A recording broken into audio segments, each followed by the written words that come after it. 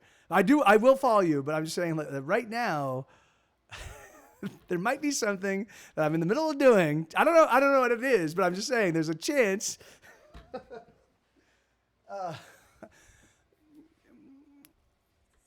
I do have it. Yeah, I do. I forget. That's right. Oh shit, you're totally right. I forgot.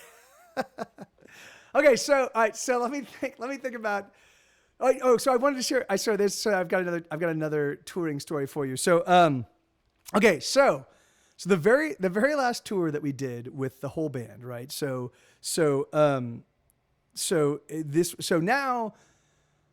now I'm actually financing. Oh, that's it. You're right. You got it, Jenny. Got it in one. So I'm right now. So by this point in time in our tour, in our touring life, the record label is no longer interested in financing the entirety of our tours, right? They recognize it, even though we no longer have a public. So when the best tour that we ever did, the one that we got the most efficacy out of, was our second tour with the full band, because what we did is we toured with a publicist. And our publicist made sure that we were getting active press in every single city as we rolled into town. So what we did is we played a radio show in the morning. We did an in-store show in the evening. We did a nightclub show at night. I did interviews in each town. And so as we made our way through the country, we were generating a lot of press and a lot of interest from both radio and in-store and at the nightclub shows. And it was the most effective use of our time. And I would love to keep doing that. I would love to tour that way. I would love to do that for this tour I'm about to go on. But unfortunately, a publicist is very expensive. So I'm trying to do all the publicity by myself, and it's tough, you know. So, but I'm still doing it. I'm still sending out press releases and submitting stuff, and hopefully, the thing is, it's really funny though. My press release is a little bit of an Eeyore press release, but I'm like, but that's just me. I'm like, fuck it, I have to illustrate the struggle, right? The thing is like, that's what my music does. That's what my press release should do, But and if that fucks me, well, that's fine. I've been fucked for a long time anyway. So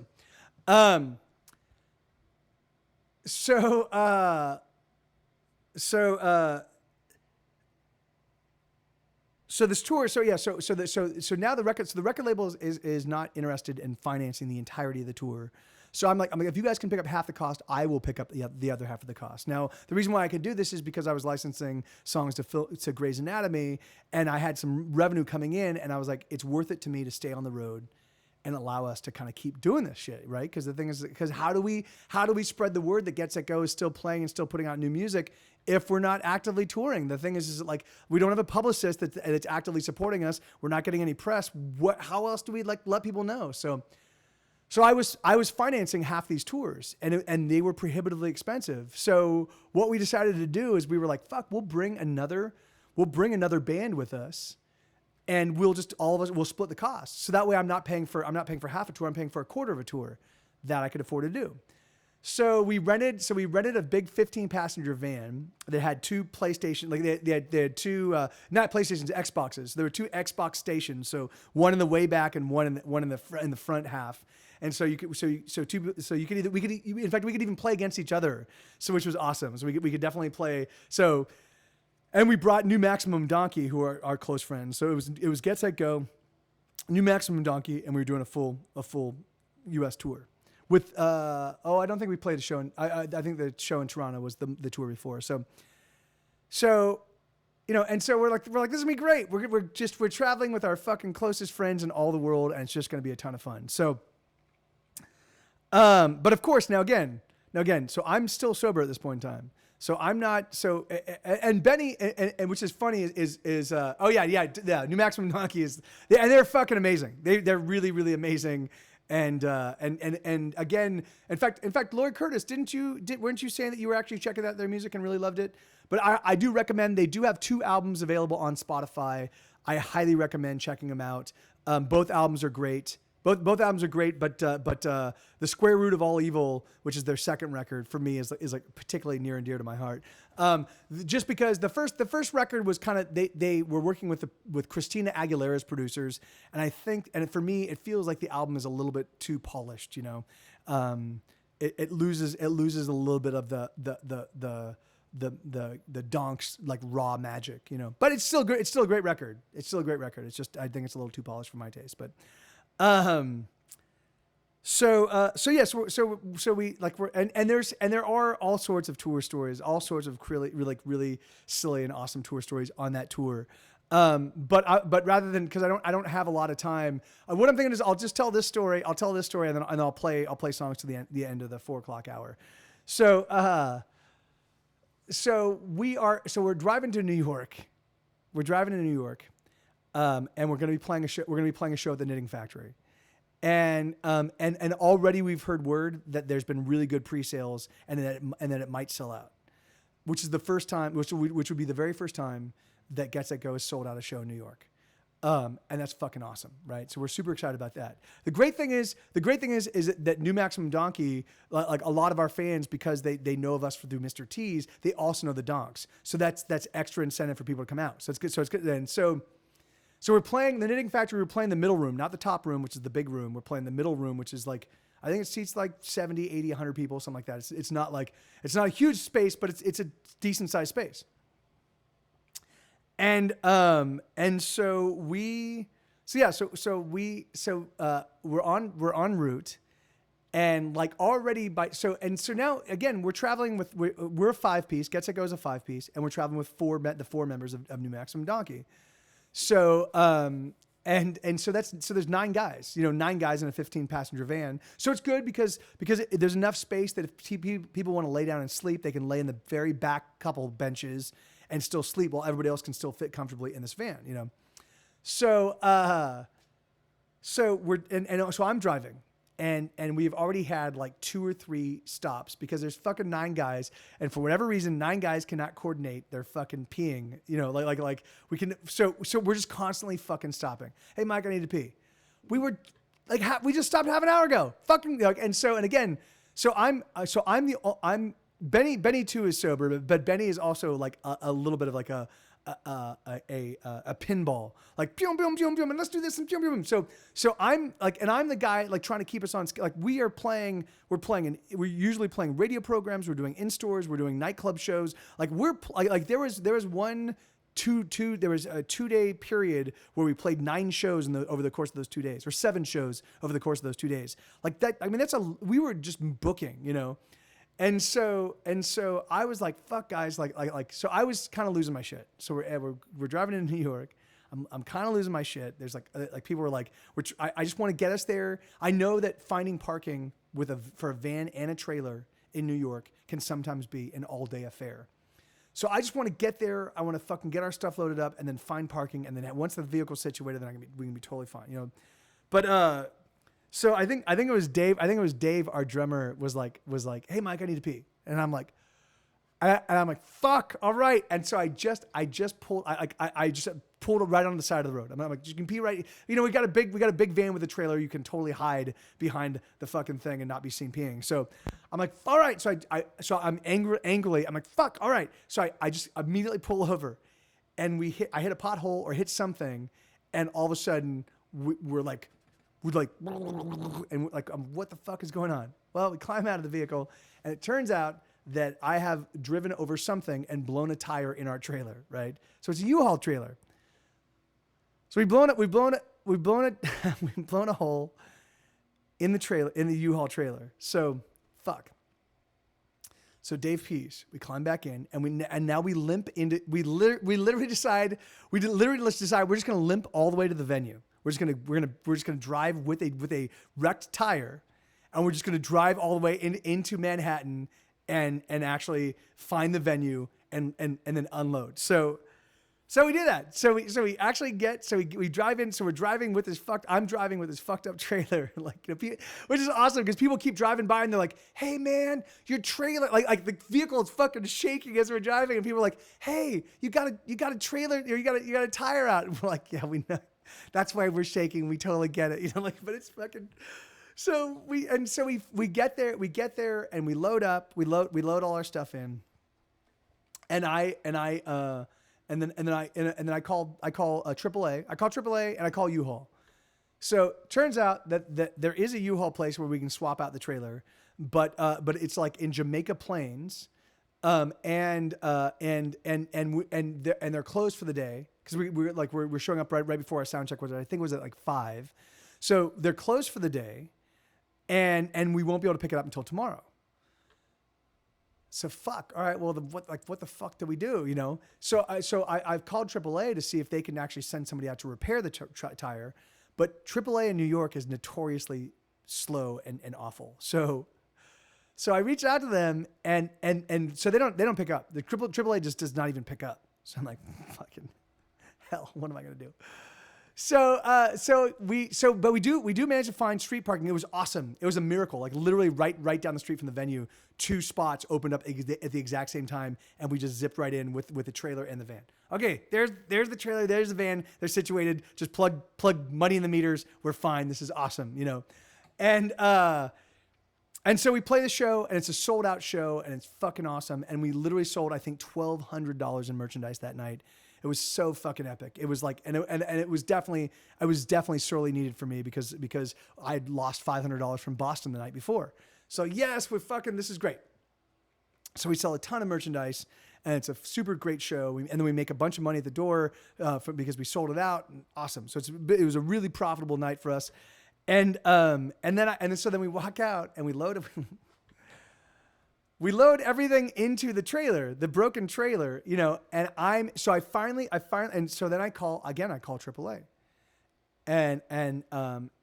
Cause I need a trailer. So so it's Jamaica Plains, it turns out, is too far away for me to drive this now fucked up trailer. The trailer is now fucked because I drove it all the way into Manhattan and moved here. So it's not drivable anymore.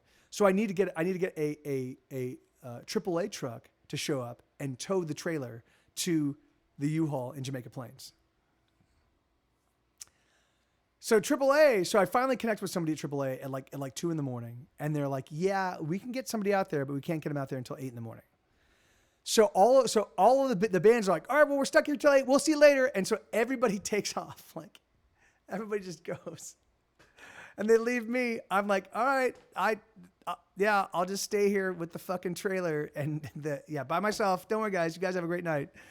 So I just sat there. I sat there for like however many hours it was, and they didn't. Of course, AAA didn't show up when they said they were going to. So I think they showed up right around 10 o'clock in the morning, and then we managed to tow the trailer to the U-Haul, and then we swapped it out, and we were fine. You know, it was fine. You know, but man, so I just remember sitting there, sitting there. I think at that point in time, my girlfriend had flown out. I think she'd flown out to join us. I think that was the tour. And so I think so she and I, so I think we ended up getting, so when AAA finally took, because I couldn't leave the trailer. I couldn't leave the trailer unattended. So I couldn't get a room. I couldn't sleep. until I knew the trailer was at some secure location. So when we finally got the trailer to U-Haul, we finally got the U-Haul replaced. We finally then got a hotel room. We got to secure parking, like gated parking, and then I literally like fell asleep for like 2 hours, and then got back up, and then I had to go drive all around New York, finding people at their various locations, which that in itself was awesome.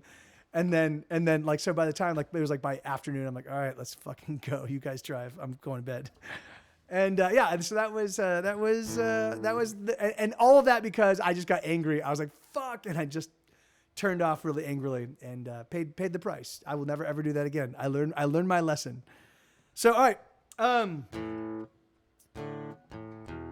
Okay, so I'm just gonna play songs for the remainder of the show, guys. Again, I'm gonna turn on the request thing.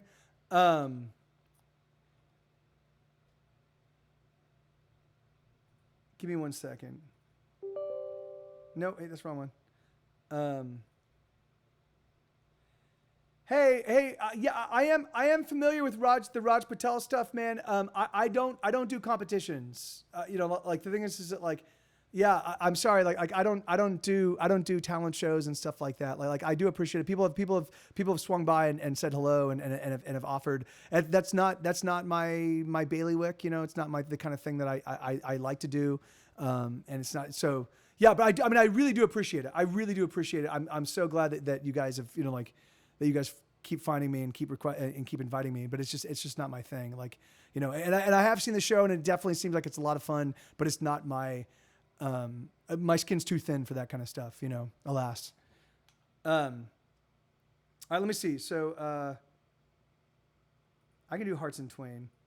So this is another new song. This is called Hearts in Twain. And then I was going to do, what else did I want to do? I was going to do, I'll do See Me and A Moon That Never Bleeds. So these are three brand new songs that are going to probably be on my next record, which won't be coming out because I have 2 records already on deck. The next record probably won't be hitting stores, or it won't be like of new stuff.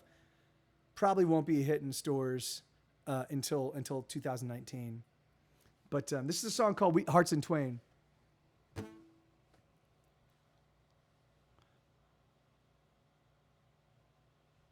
Oh yeah. Oh, absolutely, man. Yeah, and that's if if it's that. So the thing is, so if you guys wanted me to guest and just kind of like hang out and chat and play songs and stuff like that would be awesome. The thing is that for me, there's something. The thing like. There's something that about the idea of taking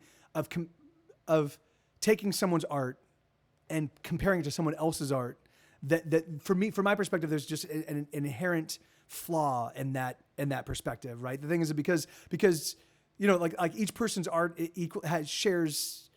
has merits kind of predicated on who's engaging with that art.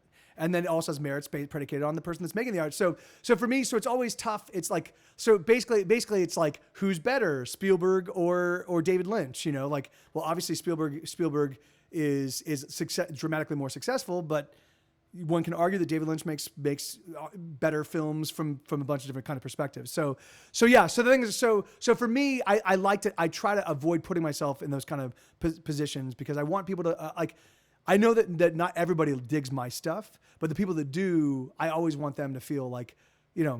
Anyway, anyway. So, but yeah. So in that, from that perspective, the thing is that like, I mean, I definitely would be interested in guesting and just saying hello and kind of like showing off what I do and talking with you guys. It definitely seems like it's a fun show. But the idea of doing something where there's any component of competition with other people like that for me is like it's anathemic to who I am and what I am, Yeah, amen, Mountain Dewer. Like it really is. It's where you get 2 people that each of them have significant merit, and certainly one person might be more accessible, but it doesn't. But for my money, that shouldn't diminish the other person's merit, And so here we go. So this is a song called Hearts in Twain, and it goes like this. But let me just review. Oh, wait, no, it's in G. Okay.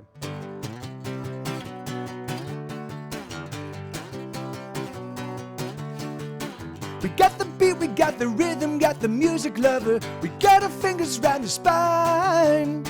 We make the beat, we pound the rhythm, scream the lyrics at each other. Stomping feet, we stomp in time. And the music that we make is made of blood and bone, of shouts and screams and moans. And the music that we make is bred of loss and love, and the stars that shine above. It's primal pumping, perfect power, pushing past pleasure and pain.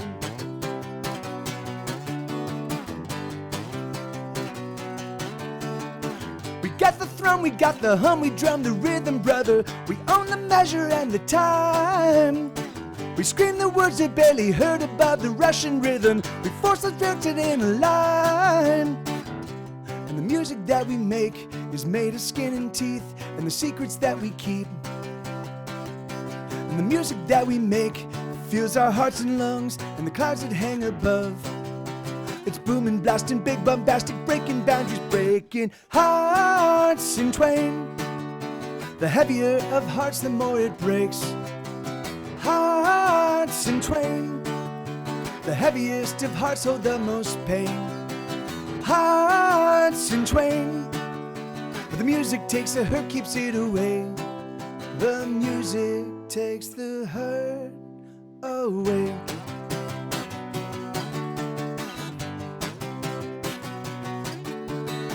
We got the beat, we got the rhythm, got the music lover. We got our fingers round the spine. We make the beat, we pound the rhythm, scream the lyrics at each other. Stomping feet, we stomp in time. And the music that we make is made of blood and bone, of shouts and screams and moans. And the music that we make is bred of loss and love, and the stars that shine above. It's booming, blasting, big bombastic, breaking boundaries, breaking hearts in twain. The heavier the heart, the more it breaks. Hearts in twain. The heaviest of hearts hold the most pain. Hearts in twain. The music takes the hurt, keeps it away. The music takes the hurt away. You're right, One Hot Sock. I'll play in just a second. Sorry, brother.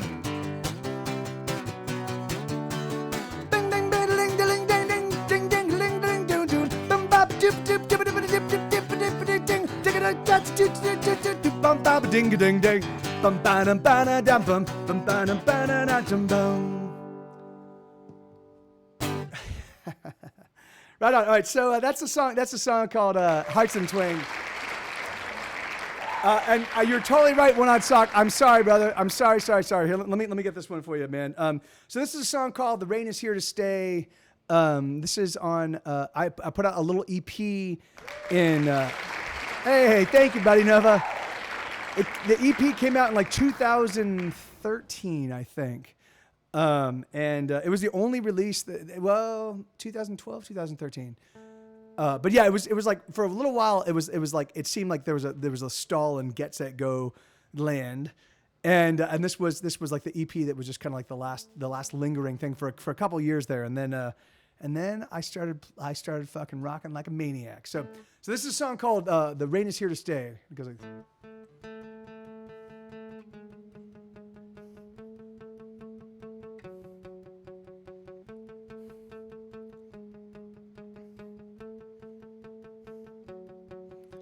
the days are getting colder and the rain is here to stay. It's another foggy morning, yet another winter's day. And the traffic on the 101 is slow through Hollywood. There's another fatal accident and the view is pretty good from the road as she watches all the rubberneckers gawking as the girl in the car feels her heartbeat slowly stopping and the radio plays. It's the song, oh the song that she loves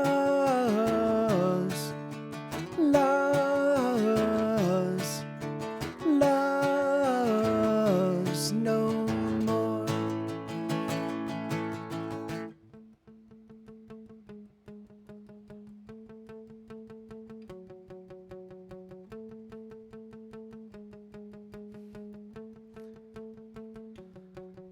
She wrote a book of poetry that she never let me read. Oh, but when she wasn't looking, I would often take a peek. And she smelled of smoke and cheap shampoo and loved the color green. And she often disappeared in books and liked to sing with me. But she's gone, we're no more, and everything means nothing. And I'll never be sure if we were meant to be something.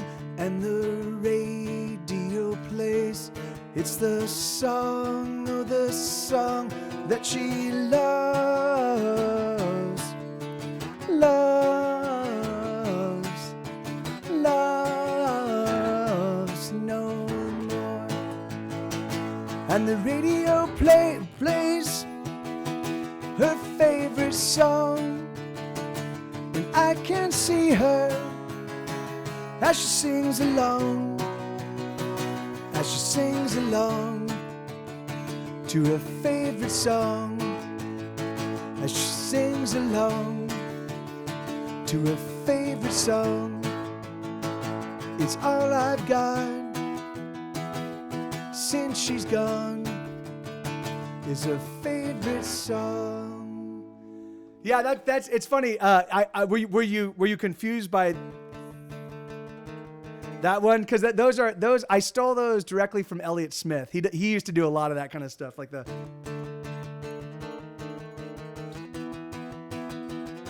Yeah. That's like that. Just kind of shifting up that, like throwing that, throwing in that.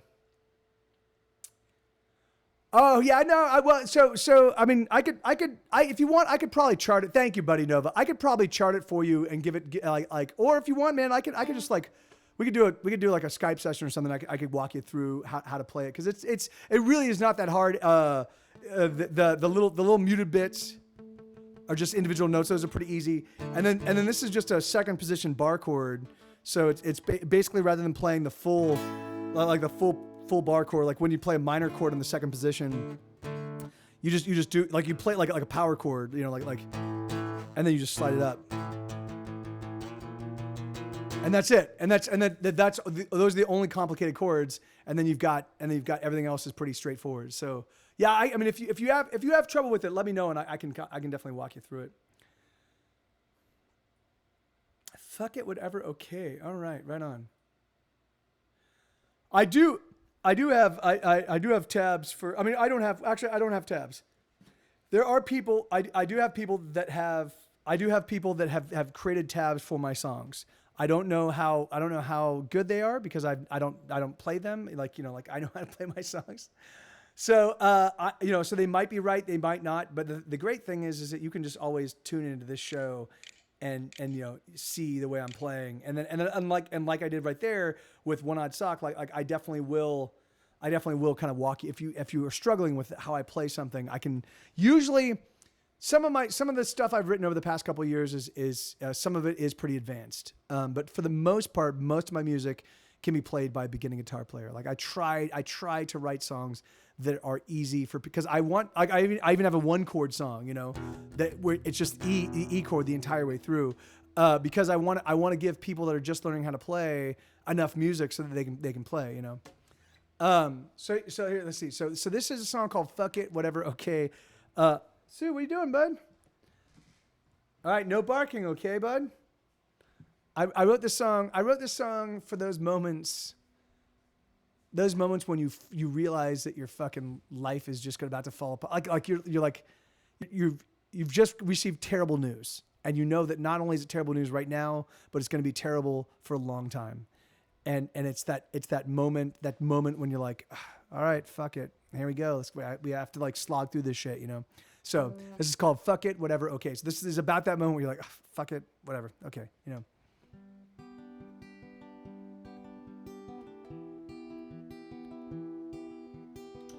Amen, One Odd Sock. Yeah, I mean, it's really funny. Like, a lot of the best songwriters in my estimation, they sometimes will flirt with more advanced chord progressions and stuff like that. Because there are because beautiful chords are beautiful chords. But most of my favorite songwriters usually keep their stuff pretty simple, because there's a magic in being able to like use the same chords everybody else does and get stuff out of them that other people can't,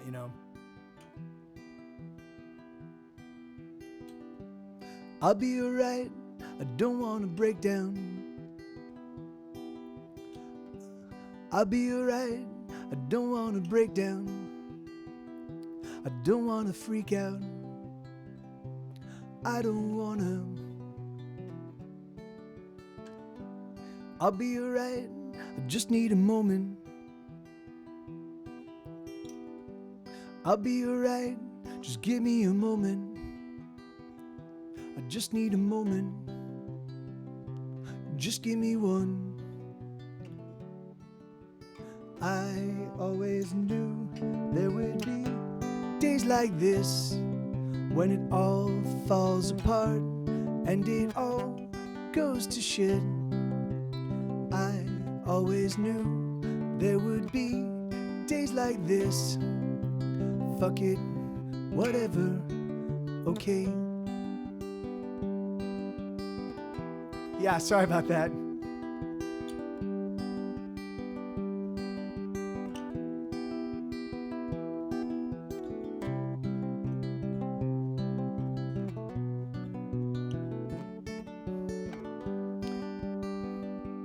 Here we go. There's nothing to be done. It's just gonna suck, but there's nothing we can do. We just gotta suck it up. We just gotta suck it up. We just gotta. I always knew there would be days like this when it all falls apart and it all goes to shit. I always knew there would be days like this. Fuck it, whatever, okay.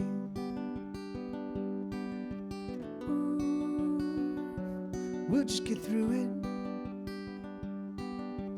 Ooh, we'll just push on through it. We'll just struggle through it. I think we can do it. I think we can. I always knew there would be days like this when it all falls apart and it all goes to shit. I always knew there would be days like this. Fuck it, whatever, okay.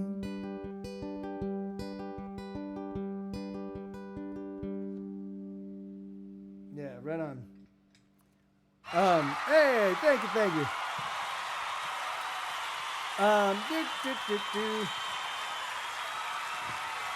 So easy fix. All right, cool. Hey, my pleasure. Thank you. Yeah, thanks for requesting that one, Vic. I don't play that. Yeah, that one. It's so crazy because that song used to be super in vogue and he used to play it a lot, and then it kind of went out of vogue, and so I'm glad it gets requested every now and again. Thank you, Jenny. Thank you, Jay. Hey, Thunder Fury, how you doing, man? I was supposed to tell you my story at one point, sir. Yeah, man. Oh, that's right. Yeah, seriously, Thunder Fury. Yeah, dude. Yeah, I mean, the thing is that right now, because I'm about to head out on tour, it'd be really tough for me to actually sit down and write it. So you've got some time because I don't get back from tour until October. But if you can actually get me the story, man, I would definitely love to turn it into song. So yeah, whenever you're able and interested in shooting me the details, and then of course what I'll do is I want to digest it and then I'll want to talk to you about it and then maybe do a little bit of interview so I can get some I can get all the details I need to actually frame the story. But you can just shoot me an email, man. Or if you want, we can just set up a Skype conversation. If you don't want to write it down, you can just we can just set up a Skype conversation. Again, I wouldn't be able to do it until after I get back, but we could set up a Skype conversation and I could just interview you and I could take notes because that's usually what I do. Usually that's what I do when I'm writing songs for people and about people. So, and thank you, Vic. Right on, man. Thank you, brother. Oh yeah, okay. So this is a song called. This is another one. So. Ooh, ooh, whoa, whoa. Ooh, whoa, whoa. Sometimes when I look around, I feel very weak. There's so many poor about, so many on the street. Fortunately, there's a fix, and you can use it too. It's called prescription drugs, they'll get you through. And when I hear that children have died at the hand of some madman, and the world transforms into a place I don't understand, fortunately, there's a fix, and you can use it too. It's called alcohol, it'll get you through. It's an easy world if you got an easy fix. All you need's an easy fix. It's an easy world if you got an easy fix. All you need's an easy fix.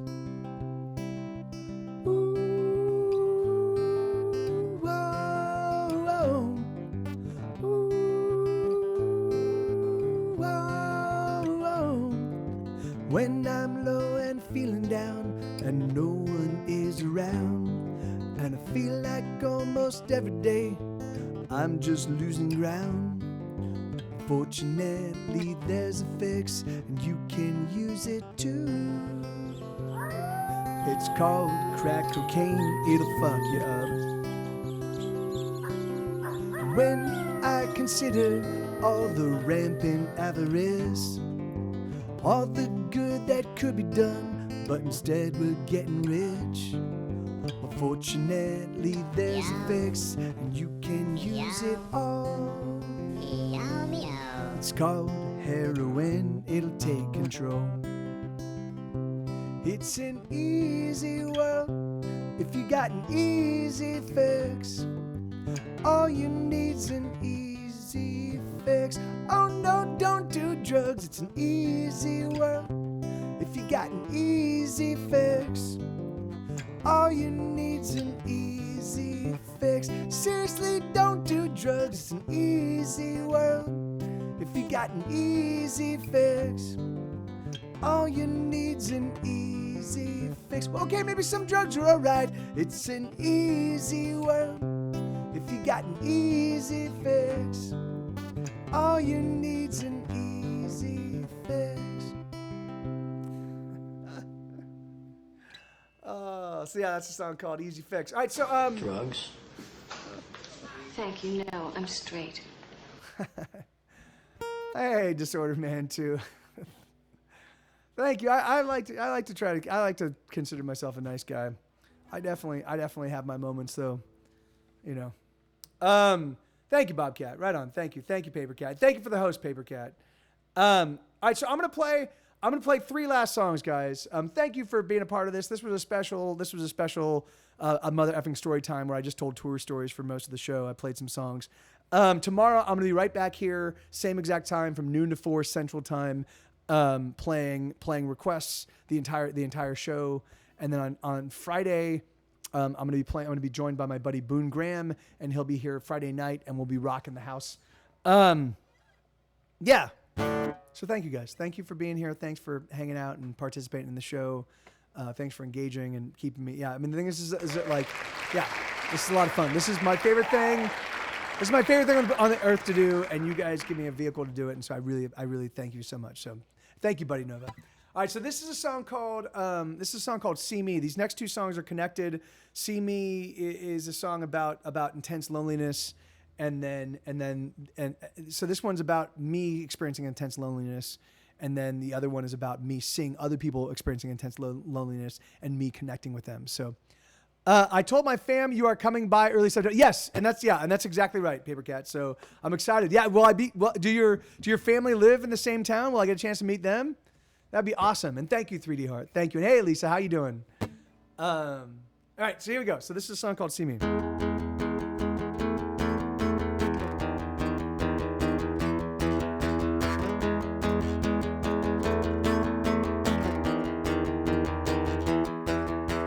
There's so many faces that don't see me.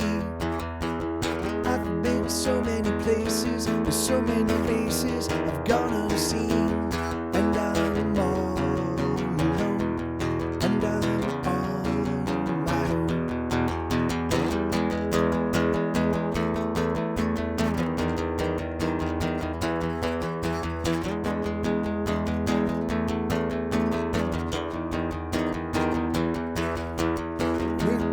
I've gotten lost in a bottle, going for throttle till I couldn't see.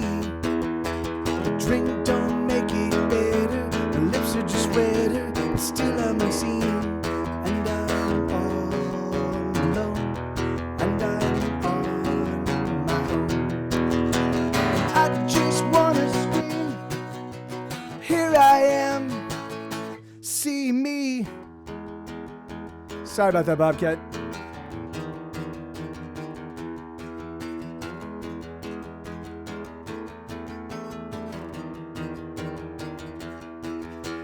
Missing the feel of a body next to my body as I sleep.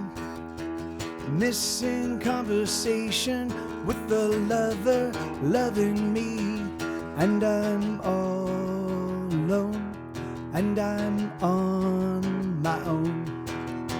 And I just wanna scream, here I am, see me.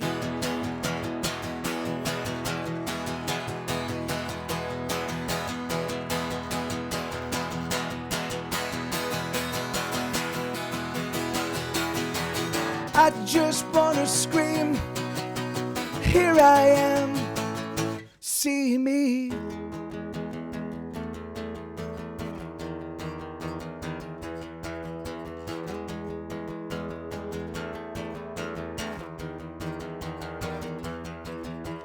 There's so many faces that don't see me. I've been so many places with so many faces I've gone unseen, and I'm all alone, and I'm on my own. Yeah, it's so weird. It's weird. I've been kind of fucking that song up a couple lately. I don't know why. I have to kind of focus a little bit more when I play that one. Thank you, Bobcat. Thank you, 3D Heart. Thank you. Yeah, you know, one of the exciting things about being on tour, right? Because the thing is, I mean, I've been doing this 4 hours a day, almost 5 days a week for years now. Well, not for a year, but over like a year and like 8 or 9 months, like something like that. Oh, actually, no, it is years now, because it started in 2017, 2016. So yeah, it's been over 2 years now. So hey, thank you so much, 3D Heart. And but the thing is, the difference is that when I'm playing in front of a live audience, it's much easier for me to not get distracted, because I'm watching people as I'm playing, and I'm engaging with them. I'm like, okay, this person's not that into it. I'm gonna make them be into it, and I'll rock out just specifically for them. So one of the great things is that I'm gonna be touring. And thank you, Buddy Nova. Thank you, and thank you, 3D Heart. So thank you, Jenny. So for me, one of the great things is, I'm going to be playing live, and I'll be rebuilding that rapport and getting a feel for, like, oh yeah, this is how, like, you know, and getting everybody engaged and getting them all into it and excited. And I'm going to do that for about maybe 20 shows over the course of these few months, you know, maybe even more than that when I add all the live streams and all the other stuff. So and that will be playing for either a couple people or a full room. So when I come back here, when I'm back here and doing this again, the thing is I'm fairly certain that there's going to be a substantive difference in the way that I even interact with you guys, because there's something about being on tour that does magical things for shows. So my hope is that it also translates to over the internet. We'll see, but here, so this is a song called "A Wound That Never Bleeds." So that last song was a song about loneliness. And then this is a song about identifying other people that are experiencing loneliness and saying, hey, I see you, I'm like you. And so this is called "A Wound That Never Bleeds." And it goes like this. Wait, hold on.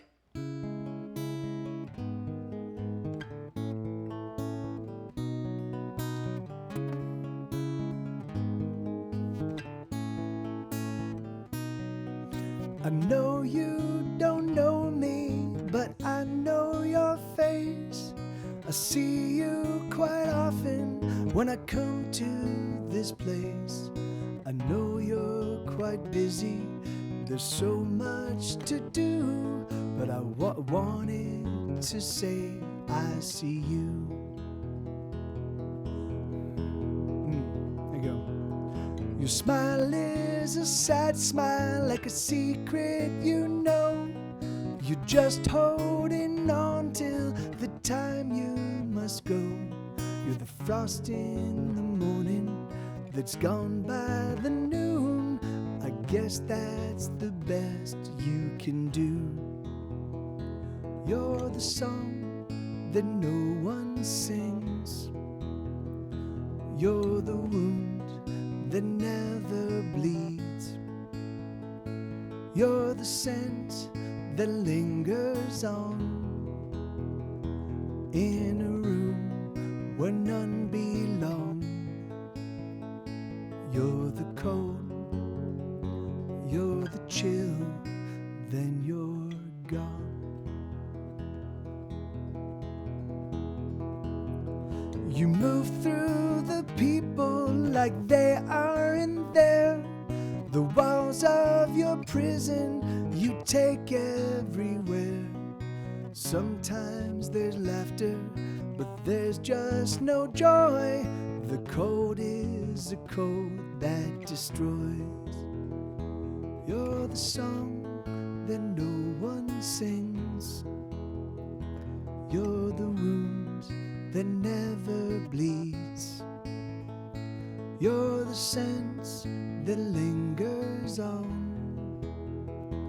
in a room where none belong. You're the cold, you're the chill, then you're gone. Oh, how do I know these things I know about you? Oh, the reason I know is that you do just as I do. I'm the song that no one sings. I'm the wound that never bleeds. I'm the scent that lingers on in a room where none belong. I'm the cold, I'm the chill, then I'm gone.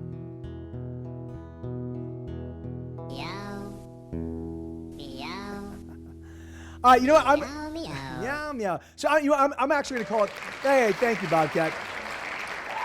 I'm actually going to call it there, guys, because I've got another stream in just a couple hours. I'm done. So there's only 2 more episodes in season 1 of the Dungeons and Dragons campaign that I've been running. So there's only 2 more episodes, and then I'm taking the next 3 months off to be on tour, and then when I come back, we're gonna get season 2 up and running. And so you guys are definitely welcome to join in if you'd like. But yeah, so there's going to be 2. We're going to hit the season finale. This is like a 2-parter, and we're gearing up for the season finale this episode. So, hey, thank you so much, Vic. Thank you, One Odd Sock. Thank you, Paper Cat. Thank you, Bobcat. Buddy Nova, thank you so much. 3D Heart, I love you guys. Thank you so much for being here. Thank you for participating in the show. Particularly thank you for just being engaged. It definitely makes it a lot more fun and exciting for me when I've got people to interact with. But yeah, man, and I hope you guys dug the stories. And so next week I'm gonna do another Mothereffin Storytime, and that's gonna be a typical one, just because I want to make sure you guys get one last one in before I do 3 months on the road. On the road, I will be trying to stream. Throughout the entirety of the tour, but they're gonna be intermittent. and they're not gonna be as long as these. So just if you don't have notifications on and you want to stay on top of my stuff, because I'm not gonna be able to follow a schedule because I'm gonna be on tour. So just turn on notifications and just kind of be, and I'm gonna try to stream as often as possible. But it'll really depend on kind of where I'm at and what kind of internet connection I have. So, and thank you. Yeah. Awesome. Thank you, Paper Cat. Right on, brother. And hey, always Makeup. Good to see you. And, yeah, sorry you missed the show, but there'll be another one tomorrow. Same time. So noon to 4 Central Time, UTC -6. I love you guys. Let's go. Who are we going to go raid? Well, I am sweltering. It's really, really hot. So, yeah, let's raid Suzanne. Or we can raid Director D2. So we've definitely raided Suzanne. Let's raid Director D2 because we raided Suzanne. We've raided Suzanne a couple times without raiding them. So let's go raid Director D2. So we're gonna do this. If anybody's got a raid call, that'd be awesome. Paper Cat's got I think Paper Cat has the raid call that never ends.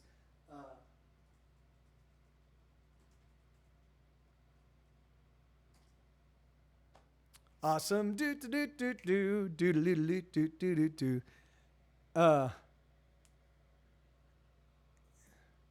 What's EU Music Week? Yeah, there you go. Thank you.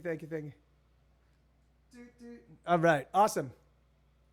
There we go. Thank you guys again. I love you so much. Thank you. That's the raid call.